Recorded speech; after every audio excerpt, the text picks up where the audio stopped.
Mapagpalang araw sa ating lahat mga kaibigan at mga kababayan. Alam nyo ba yung naririnig natin ngayon? Sinasabi ng iba, ano tawag nito?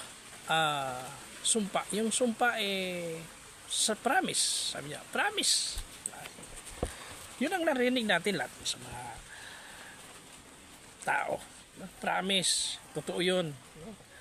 Minsan gumagamit pang iba, saksi ko ang buwan, saksi ko ang bituin, saksi ko ang araw, nandun pa ang aking kapitbahay. Minsan damay-damay na, pati lolo, pati nanay, pati lula, pati kapitbahay, dinadamay sa mga sumpa-sumpa na yan. Yung bang para lang mapaniwala ang tao na kanya sinasabi totoo. Ngayon, bagaman totoo yan o hindi na sinasabi mo, hindi yan dapat. Huwag mong idadamay ang mga gawa ng Panginoon o ang kapwa-tao mo kung ikaw ay magsusumpa. Minsan nga ang iba sumusumpa pa, pero hindi naman pala totoo. Sinungaling. Kasinungalingan lang pala. O kaya, parte lang ng kanilang mga joke.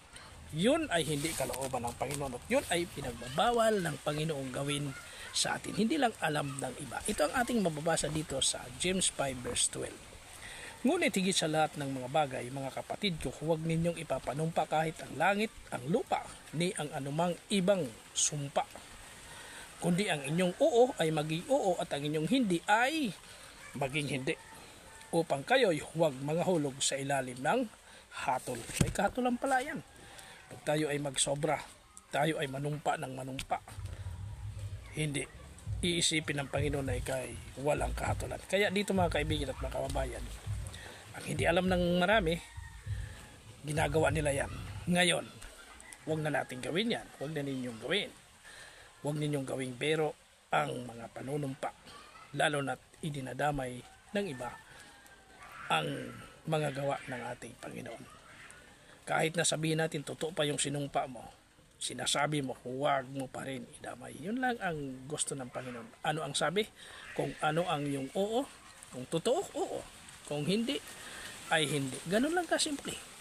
Ibig sabihin, walang maraming salita, walang maraming mga pagpapatunay, sapagkat ang nakikita ng ating Panginoon ang yung nasa puso mo. Pag nagsabi kang oo, yun na. Pag nagsabi kang hindi, yun na yun, yung katotohanan. Yun ang gusto ng Panginoon. Yung bang bukal sa inyong kalooban at wala kang inililihim, itinatago o sinungaling